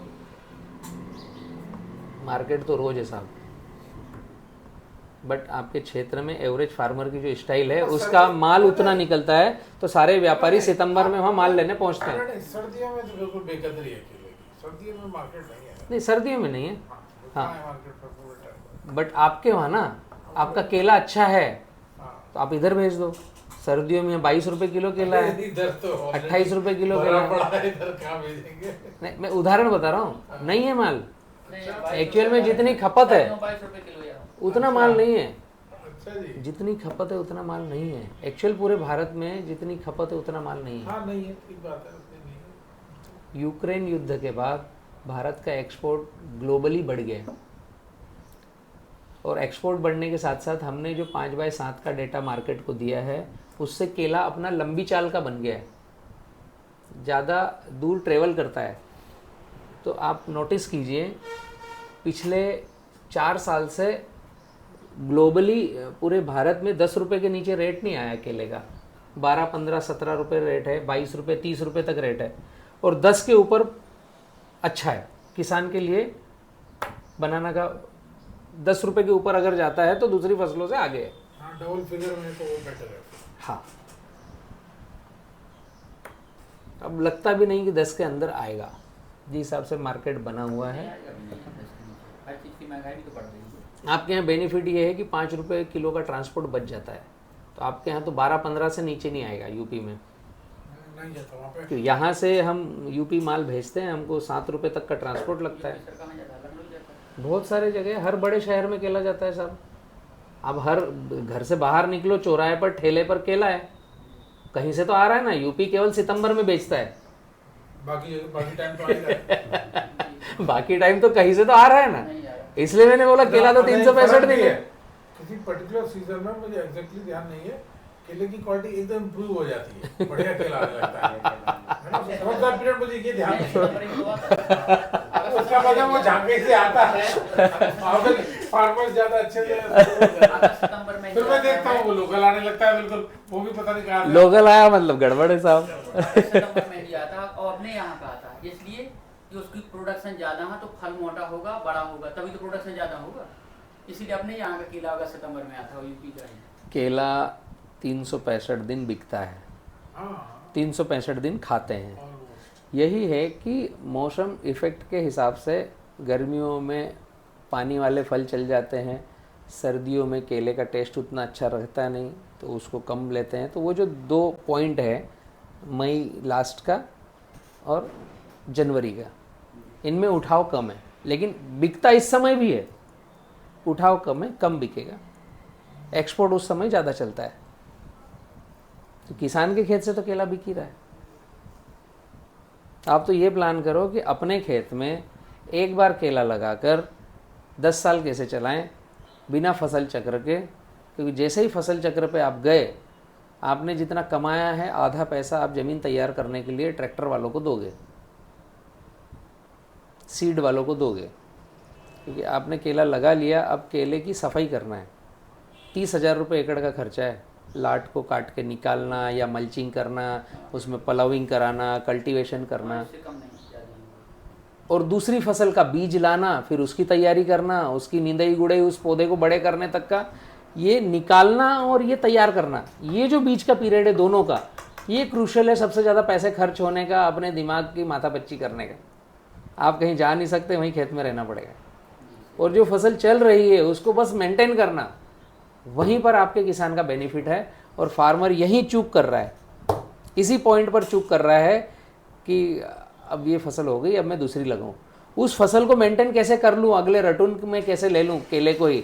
आपको पौधा फल खरीदना नहीं पड़ेगा, वापस सीड खरीदने की ज़रूरत क्या है, केवल मैनेज करना है।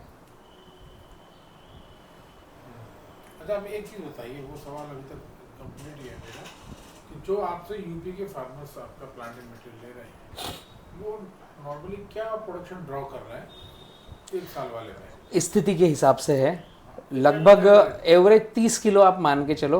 अच्छा। और एकड़ का टनेज आप मान के चलोगे तो 30 टन के ऊपर नीचे, 30 से 32 टन एकड़ का। शेड्यूल फॉलो की बात करें तो केवल 25% फॉलो करते वहाँ पर गड़बड़ी है। नहीं, वो तो यूपी के जीन्स में प्रॉब्लम है कि आदमी जो है उसे जो खाजा वो निकल वो अब उसका कोई इलाज नहीं है, ये गड़बड़ है, उस चीज़ का कोई इलाज नहीं। अभी मेरे पास इस सीट पे पावर है कि मैं आपको कितने पौधे बेच दूं। कॉन्सेप्ट समझना, मैं उल्टी बात कर रहा हूँ, आप पौधे कम लेके जाओ साहब, अगले साल मत लेना मेरे से। यहीं पर मेरी सीट पर कोई दूसरा बंदा होगा जो प्लांट केवल सेल करने की बात करेगा, तो आपको बोलेगा 5x6 पे लगाना है, 1450 लगाना है, या पहली बार लगा रहे हो तो 5x5 लगाओ 1750। हाँ, ज़्यादा से ज़्यादा पेड़ बचेंगे तो नहीं तो तो लंबे के लिए आपने अगर और अगले साल फिर खरीदना, एक ही बार यूपी में होगा साहब।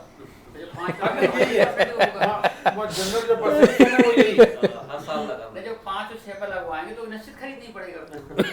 नहीं, एक बात बताइए, एक तो मैंने इस साल ज़्यादा बेच दिया, ठीक है, और अगले साल के लिए फिर आपको रेडी कर दिया, अगले साल फिर खरीदना साहब। होता नहीं यूपी में, होता है तो कम में बिकता है साहब, क्योंकि मुझे गाइडलाइन देनी ही नहीं है आपको ना, अगले साल लो कैसे। नहीं, प्रोडक्शन तो अब ये बताइए आप जो फिर एडवाइस करते हैं अगर लंबा जाना है तो कितना, मतलब 7 फीट, सॉरी ये आपने रोड टू रोड आपने रखा 5 और प्लांट टू प्लांट कितना बढ़ा ले? 8 या 8 के प्लस, 7 तो लगाओ ही मत, अच्छा 8 मिनिमम 8, लगा, हाँ मिनिमम 8। 540। और बेस्ट करना है, मतलब ये ज़मीन अपनी है या लीज पे ले रखी थी? लीज पे। कितने साल का कर रहे हैं एग्रीमेंट? नहीं ऐसा हुआ ये नहीं, आपस की ही जमीन है तो कोई साल वाले कोई बाउंडेशन नहीं है। ओके, हाँ, क्या रेट में आ रही है? करीब आती है वाली जो हमने ये ली थी, थोड़ी सुपीरियर लैंड है वहाँ की, हाँ, ये करीब 35,000 रुपये एकड़, यानी 40,000 रुपये एकड़। 40,000 रुपये एकड़, एक साल का, for a period of year. उसमें पानी उनका है। हाँ मतलब सब कुछ। आप बहुत ही बेस्ट करना चाहते हैं ना, जी। तो आप इसमें जाइए 7x7, 888 प्लांट आएंगे एकड़ पे, उससे कम मत कीजिए। विदाउट ड्रिप हो जाएगा तो अब एज इसमें भी कहाँ ड्रिप डाल रहे हो? 5x इसमें 5 कहा तो जो उसमें तो पानी नजदीक जाएगा तो चला जाएगा, फिर हमको इसमें भी पानी- फ्लड का ही जाएगा। फिर पानी पूरा हमें फैला के ले जाना पड़ेगा ना। तो क्या कह रहे हैं 7 to 7? 7x7, उसमें आपके जो बच्चे की रखने की स्टाइल है ना, वो ज़्यादा सही आएगी, वो चौतरफा रहेगा, वो ऐसे होच पोच में नहीं आएगा। जब हम तीसरी पे जाएंगे, मैं अभी की बात नहीं कर रहा हूँ, 3rd राउंड का जो बच्चा रहेगा ना, वो होच पोच नहीं रहेगा। जैसे इससे प्लांट घटे, नंबर ऑफ प्लांट कम हुए, तो प्रोडक्शन क्या बढ़ेगा। क्या पर एकड़ प्रोडक्शन 30 टन आएगा। 30 टन है। 7x7 पे भी रखेंगे फिर भी 30 टन आएगा, और 5x7 पे रखेंगे फिर भी 30 टन फिर भी आएगा। 30 टन आएगा। हाँ वो तो ठीक है। तो फिर कोई दिक्कत एक्चुअली नहीं। प्रोडक्शन का रिलेशन हमारे प्लांट से कम है, हाँ सूर्य भगवान की रोशनी से ज़्यादा है। ज़्यादा है। आपके 1 एकड़ में जगह तो फिक्स्ड है 43,560 स्क्वायर फीट। उस 43,560 स्क्वायर फीट में सूर्य भगवान ने रोशनी भी उतनी ही दी है, फिक्स्ड है। उसमें आपके पत्ते कितना फोटोसिंथेसिस कर रहे हैं? शायद 7x7 में मैं आपको 40 किलो का बंच दिला दूंगा, पत्ते ज़्यादा रहेंगे ना, फोटोसिंथेसिस ज़्यादा होगी। हाँ पत्ते रहेंगे, बड़े रहेंगे, नहीं, फैलाव बिल्कुल है। रहेगा तो प्रकाश वो संश्लेषण सनलाइट की की क्रिया भी ज़्यादा उसमें होगी। ज़्यादा रहेंगे, बिल्कुल ठीक है। तो 7x7 जाए। यही आप अगर बात करोगे कि 5x6 पे मैंने 1450 पौधे लगाए, तो भी 30 टन आएगा, क्योंकि वो पत्ते ओवरलैप हो जाएंगे। जो छाँव में पत्ता रहेगा वो भोजन नहीं बनाएगा। इसीलिए तो अपने वो प्रोडक्शन पूछा। तो मतलब 7x7 रखें, मतलब पहले लिए। हम प्लान कर रहे हैं कि तीसरी भी लें और चौथी अच्छी रही तो लें, तो 7x7 सबसे बढ़िया। अगर आप गोबर अच्छा डालने की व्यवस्था करना पड़ेगी, 100% फॉलो करने की कोशिश कीजिए। गोबर अगर अभी स्टार्टिंग में नहीं डाल पाए, बरसात का मौसम चल रहा है, तो क्या बाद में डालने से काम चलेगा? बाद में डालो, बट डालना पड़ेगा। कब डालें सर इसको? जब आपके पास समय बन गया कि हम खेत में डाल सकते हैं, सितंबर में जब ट्रैक्टर चलने लगे 7x7 में आपके पास जगह रहेगी, छोटा ट्रैक्टर अंदर डाल दो और फैला दो। उसके अंदर चला 7 जाएगा। फुट रखा है तो हमारा तो ट्रैक्टर दौड़ेगा उसमें। हाँ, हाँ, बिल्कुल हाँ, जाएगा। बिल्कुल वाला ट्रैक्टर बिल्कुल। बिल्कुल दौड़ेगा। तो सितंबर में डाल सकती हैं खाद। हाँ हाँ, तो खाद बिल्कुल। में भट्टी खाद बनाकर ज़्यादा डालो। जो आपके पास गोबर पड़ा रहेगा ना, उसमें थोड़ा जिप्सम कर दो, थोड़ा DAP डाल दो, उसको डाइल्यूशन करा दो थोड़े से। जो उसमें कच्चे तत्व हैं, अभी आपके पास गैप है, अब खेत में नहीं डाल पा रहे हो, बाहर ढेरी है, बाहर ढेरी है तो उसको थोड़ा सा नीचे की मिट्टी से 2 फीट हाइट पर, 3 फीट हाइट पर फैला दो। अच्छा उसमें फिर पंच कर दो, होल गिरा दो। जी उस होल में कुछ में यूरिया डाल दो, कुछ में डीएपी डाल दो। यूरिया में प्रोटीन आता है, वो जब नाइट्रोजन रिलीज होता है तो आपके खाद को पकाने का काम करेगा। जी थोड़ी थोड़ी चिमटी चिमटी उन होल में यूरिया डाल दो। ठीक है। हाँ, उसमें पोटेशियम ह्यूमेट में एक शेड्यूल किरण दे देंगे आपको, पोटेशियम ह्यूमेट, फुलवेट और ये मिक्स करके डाल दो। उसको वापस होल को बंद कर दो और पन्नी से ढक दो। अब उसको गर्म होने दो, उसको आराम से पकने दो। मतलब 2-3 महीने है तो सब पकी उसको पकाएंगे, पकने सब दो बनाने एक 7 दिन 10 दिन। अच्छा पन्नी हटाओ, फिर उसको खोद लो ताकि गर्म हवा निकल जाए। जी फिर उसको एक बार ढक दो। ये जब 2-3 राउंड करोगे तो 10-10 दिन के 3 राउंड में वो पक करके ठंडा होकर के रेडी रहेगा जी और न्यूट्रिशन युक्त खाद रहेगा। फिर इसको आप डायरेक्ट पौधे के पास पास डालो। जब जब आप उसमें मिट्टी लगा रहे हो तब तब इस खाद को डालते जाओ।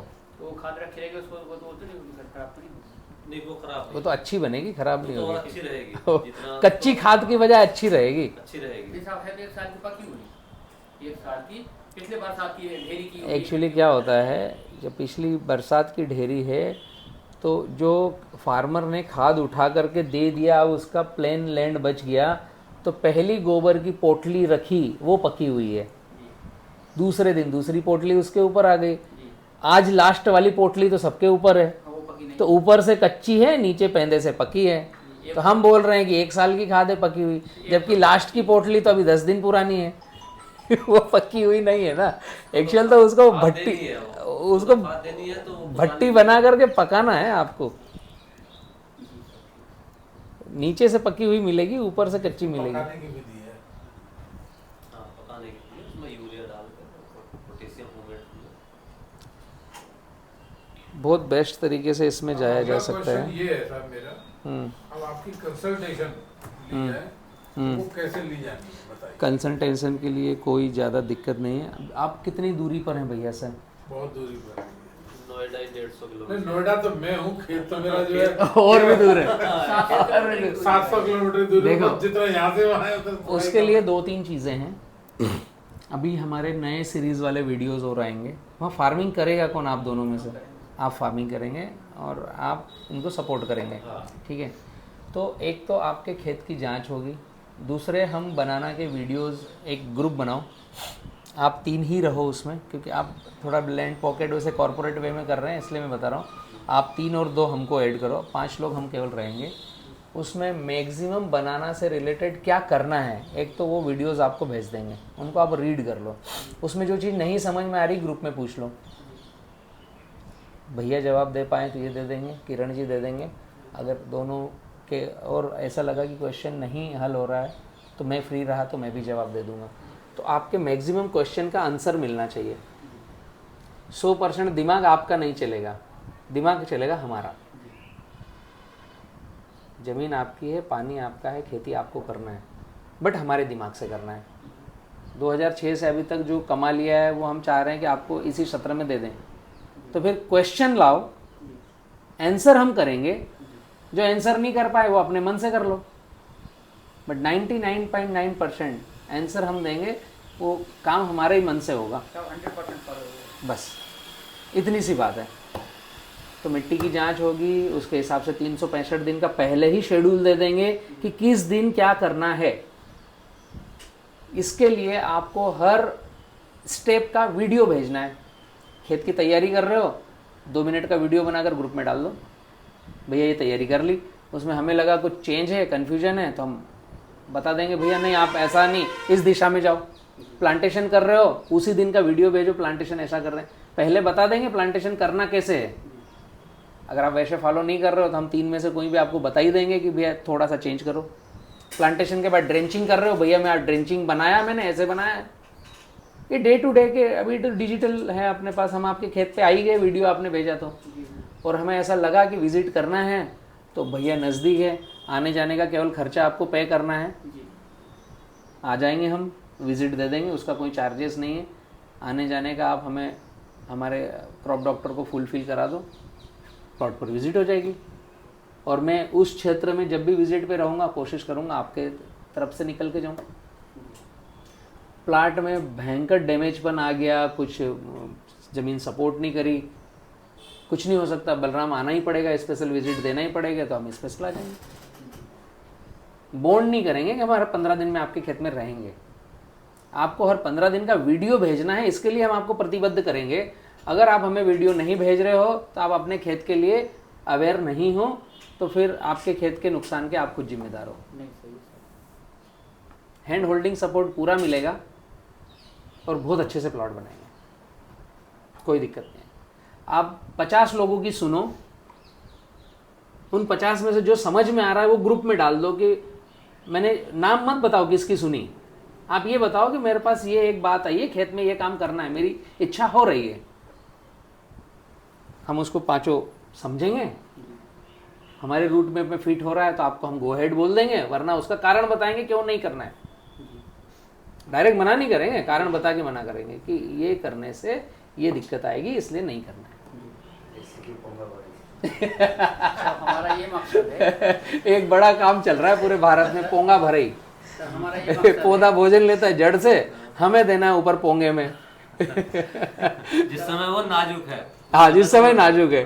हमारा देना ये भी नहीं मकसद चाहिए। है। हाँ, एक बार में प्याज में अवार्ड पा चुका हूँ। अरे वाह, मेरा ये क्या रहता है बात है कि जो महाराज, चीज मैं करूँ बहुत बढ़िया। मेरे जिले में टॉप रहना चाहिए। पैसा तो सब कोई कमा लेता, पैसा के साथ साथ मेरा नाम और इमेज भी हो जाए, नाम, इसलिए मैं इमेज हो, आपका और 100% फॉलो करूंगा। बिल्कुल सही। और इससे क्या होगा पता है, आप वहाँ के रोल मॉडल बनेंगे और वहाँ के फार्मर आपको देखकर फॉलो करेंगे, तो क्षेत्र डेवलप्ड होगा। वो ज़्यादा सही है, आपकी सोच बहुत सही इसके है। पहले जिस जगह मैं खेती करता था 500 एकड़ लिया था। स्वामी ब्रह्मानंद जी हमारे महाविद्यालय के संस्थापक हैं, जिन्होंने विद्यालय की नींव डाली थी और सांसद भी रहे हैं। बहुत और बढ़िया। उन्होंने सदन में एक शब्द भी बोला था जब बहस चल रही थी कि अब फंसी लड़ो। ये स्वामी जी का बुंदेलखंडी क्षेत्रीय शब्द था, सांसद थे, तो कार्रवाई रोक दी गई। क्या क्या शब्द था? अब फंसी लड़ो, किसी फंसी लड़ो। अच्छा, किसी संबंध पर लेकर के बहस चल रही थी सदन में। हाँ, तो उन्होंने कह दिया अब फंसी लड़ो। लड़ो फंसने का मतलब ये है कि जैसे कोई बहस कर रहे, उसका हल ना निकल रहा हो दोनों, अब वो अटक गए हैं। हाँ, तो उसने बोल दिया संत जी ने अब फंसी लड़ो। लड़ो फंसना हमारे यहाँ वो भी कहते हैं, जैसे कुत्ता और कुत्ती का जब वो होता है तो हाँ हाँ, दिक्कत होती है, अटक जाते हैं वहाँ। अटक गए तो उन्होंने अब फंसी लड़ो। तो उस पर जो है कार्रवाई बंद की गई। क्षेत्रीय डीएम को फोन किया गया, डीएम कहीं बाहर के थे, क्षेत्रीय एसडीएम को फोन किया गया, वहाँ विद्यालय के प्रिंसिपल साहब के यहाँ गए, उनके साथ ये शब्द है क्या, फंसी लड़ो। इंदिरा गांधी जी एज ए प्रधानमंत्री हमारे यहाँ आई भी थी, स्वामी जी को बहुत मानती थी। और स्वामी जी का वहाँ वो व्यक्तित्व था, जब राष्ट्र में आएंगे तो हम आपको दिखाएंगे। एक बार जब मैं आऊंगा तो उनका ग्रंथ भी लेके आऊंगा। गृहस्थ जीवन में उन्होंने इतना बड़ा विद्यालय खड़ा किया कि 8000 एकड़ की उनके पास जमीन है। क्या बात है जी। और गृहस्थ जीवन होते हुए उन्होंने कभी भी अपने मैनेजमेंट में किसी परिवार को, किसी रिश्तेदार को मैनेजमेंट में नहीं रखा। बहुत बढ़िया। नाती पंथियों को विद्यालय में पढ़ने नहीं दिया कि ये अनुशासन खराब करेंगे मेरे विद्यालय। तो वो संत ने वो करके दिखाया उस क्षेत्र में कि कोई कर ही नहीं सकता। कहाँ पर है आश्रम इनका? ये वहीं राठ में है जहाँ हम खेती कर रहे हैं। वहाँ से हमारा मात जो है 1.5 किलोमीटर। जरूर विजिट करेंगे भाई। तो वहाँ जब हम खेती करता था, ये बता रहा हूँ, तो साहब वहाँ मैंने जितना प्रोडक्शन करता था ज़्यादा से ज़्यादा तो मैं बीजों में बेच देता था, मार्केट में नहीं बेचा। मेरे रहता था कि अलग हटके वो अच्छे बीज ले आओ, अच्छा प्रोडक्शन करो, उसकी ग्रेडिंग करवा को मार्केट में 1000 रुपये कुंतल बेचो, तो प्रॉफिट हमें भी होगा, किसान को भी अच्छा प्रॉफिट। सही है, सही है। और खेत का भी हम करते क्या थे कि इस खेत का बीज लिया, उसमें नाम डाल दिया, अगले सीजन में उस खेत को बदल के देना। तो मिट्टी बदलने से भी कुछ थोड़ा बहुत मेरा मानना है, बहुत फर्क प्रोडक्शन आता है। सही है। तो मेरा ये है कि जो आप करेंगे मैं 100%, 99 पॉइंट नहीं 100% फॉलो करूँगा। लेकिन मुझे एक जिले में और उसमें पैदावार मेरा नाम होना चाहिए। भैया आपने 100% फॉलो किया ना, तो वहाँ के कृषि अधिकारी आकर अवार्ड ना दे तो मेरा नाम चेंज कर देना भाई। आपके यूपी में जितने लोगों ने 100% फॉलो किया ना, सभी को वहाँ के एग्रीकल्चर अधिकारियों ने जा जाकर माला पहनाई है और अवार्ड दिया है कि ये हमारे क्षेत्र के सफल कृषक है। बहुत वीडियो देखे, भट्टी खाट भी बनाते हुए देखे, जो कॉमन आया वो चीज में नोट करके लाया था, जो कल मैंने भैया को दिखाया था। भट्टी खाट हमको कैसे बनाना, क्या करना, हम आप इसमें थोड़ा बताइए कि क्या कर सकते हैं। और इसीलिए हमने आप कल भी क्वेश्चन पूछा, तो वही क्वेश्चन हम आपसे पूछा था आज सबसे पहले कि भट्टी खाद बनी हुई हम कितने दिन तक रखते हैं, क्योंकि जो उसमें जीवांश हैं वो नष्ट न होने पाए तो फायदा की जगह नुकसान करने लगे, हमारे पैसे इन्वेस्ट जाने लगे। एक चीज़ और है, हम आपकी बात गलत नहीं है, बट हम फार्मर जब खेती करते हैं हम कई सारी भावनाओं में बहकर करते हैं। हमारा दिमाग एक रास्ते पर नहीं चल रहा है। हमें खाद भी देना है, न्यूट्रिशन भी देना है, बैक्टीरिया भी देना है, उनको मारना भी है, जिंदा भी रखना है, सारी चीज़ें करना है। अभी आपने जब भट्टी खाद बनाया तो भट्टी खाद बनते समय 7 दिन 10 दिन जब वो रहा तो 50 डिग्री 45 डिग्री 70 डिग्री टेम्परेचर पे गया। वो अंदर हाथ डालोगे, हाथ रह नहीं सकता अंदर, ठीक है। तो उसमें जो छुटले मुटले पुटले थे वो तो चले ही गए बेचारे उसमें बचा गया। हम भट्टी खाद बना क्यों रहे हैं, उसका कोज क्या है? भट्टी खाद बनाने का कोज ये है कि हम जो डायरेक्ट एसएसपी डाल रहे हैं, सिंगल सुपर फास्फेट, या जो हम डीएपी डाल रहे हैं जिसमें फास्फोरस है, वो किसी भी ग्रेड का है, हमारे पौधे को लगना चाहिए P2O5। जैसे एसएसपी के अंदर है P2O5, अब वो डायरेक्ट दे दिया तो P2O5 लगेगा। अब उसको कन्वर्जन में हम लेके गए तो भट्टी खाद में बना तो वो बन क्या गया P+। अब हमारा पौधा उठाएगा P+, उसके डीएनए में है कि P+ को अपटेक करना, तो हमने डाला P2O5। अगर वो लगना चाहिए था तो डायरेक्ट लग जाता, हमने भट्टी बनाया इसलिए कि P2O5 से कन्वर्ट हो, P+ में आए तो पौधा डायरेक्ट भोजन ले, ठीक है। अब भट्टी बनाते समय उसके जो जीवात थे, हमें खेत के जीवात मारना नहीं है, जो इस थोड़ी सी ढेरी में जीवात है वो भट्टी खाद को कन्वर्ट करने के लिए शहीद होंगे तो चलेगा, बट वो थोड़े से हैं। इसकी वजह से जो हमारा खाद एसिड रिलीज कर रहा था वो खेत में रिलीज ना होगा, वायुमंडल में बाहर निकल जाएगा, लीच हो जाएगा। खेत के बाहर मिट्टी बचेगी, वहाँ जो पानी देंगे उससे लीच होकर ज़मीन में जाता, वो खराब पानी नहीं जाएगा, और वहाँ के जो बैक्टीरिया मांस में मरते, उसकी वजह थोड़ों से ने हमने कुर्बानी दे दी, वो गए चले गए। अब मत दिमाग रखो कि मरेंगे जिंदा रहेंगे। इसमें हमारा फास्फोरस अच्छा रहेगा, इसमें हमारा पोटेशियम अच्छा रहेगा, इसमें हमारे न्यूट्रिशन अच्छे रहेंगे। जो न्यूट्रिशन है वो रसायन भी नहीं है, बैक्टीरियल भी नहीं है। अब वो जो खेत में गया तो हमारे खेत के जो पॉजिटिव बैक्टीरिया है उसको बिना मारे हमारे प्लांट को भोजन अपटेक करा रहा है। भट्टी खाद इसलिए है। इसके बिनस्पत हम जब 200 लीटर पानी में गुड़, गोबर, गोमूत्र डालते हैं और कल्चर बनाते हैं, उसको हम बोल सकते हैं कि हमारे जीवाणु मरेंगे तो नहीं। इसमें तो हम जीवाणु मार चुके हैं भाई। सर भट्टी खाद में सरसों की खली भी डालें ना? हाँ, डालना चाहिए, अच्छा है। तो ये कॉन्सेप्ट थोड़े थोड़े से अलग है। सोच अच्छी है हमारी कि जीवाणु ना मरे, बट उसको अगर हम डीपली जाएंगे तो जीवाणु तो मार चुके हैं, हम मरने का बचा क्या है? सरसों की खली का धान में प्रैक्टिकल किया था, प्रोडक्शन अच्छा है। नहीं, डालना पड़ेगा, अच्छी चीज़ है वो। तो भट्टी खाद में इस तरह की सारी चीज़ों को हम ले सकते हैं। जैसे खली आपने डायरेक्ट खेत में डाली, कोई सी भी, सरसों की हो या किसी की भी हो, तो वो तेल निकालने के बाद बनती है, और तेल किसी भी जड़ के पास जाएगा, जड़ को भोजन लेने नहीं देगा। अब वो खली की डल्ली पड़ी हुई है खेत में, उसके ऊपर मिट्टी जाएगी, उसको बैक्टीरिया तोड़ेंगे, उसके तेल को रिलीज करेंगे, उसके जो कार्बन फाइबर है उसको घोलेंगे, तब पौधा लेगा।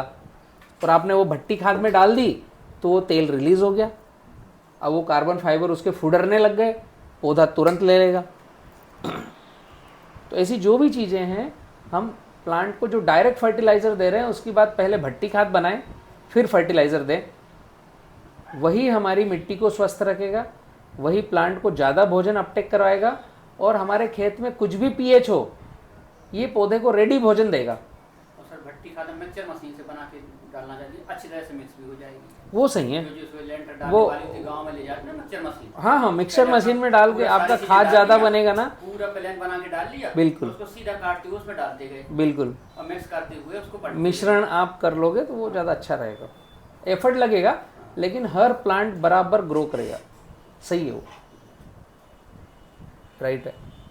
आप प्लान कीजिए सर, अच्छे से साइजेबल प्लान कीजिए, हैंड होल्डिंग सपोर्ट पूरा करेंगे, क्वेश्चन आंसर आएगा और उस दिशा में हम आगे बढ़ेंगे। आप पूछेंगे नहीं तो हम बता नहीं पाएंगे। नहीं सर, स्टेप कोई सा भी ले रहे हैं ना, उसके पहले क्वेश्चन ले लो, आंसर करके फिर आगे बढ़ जाओ।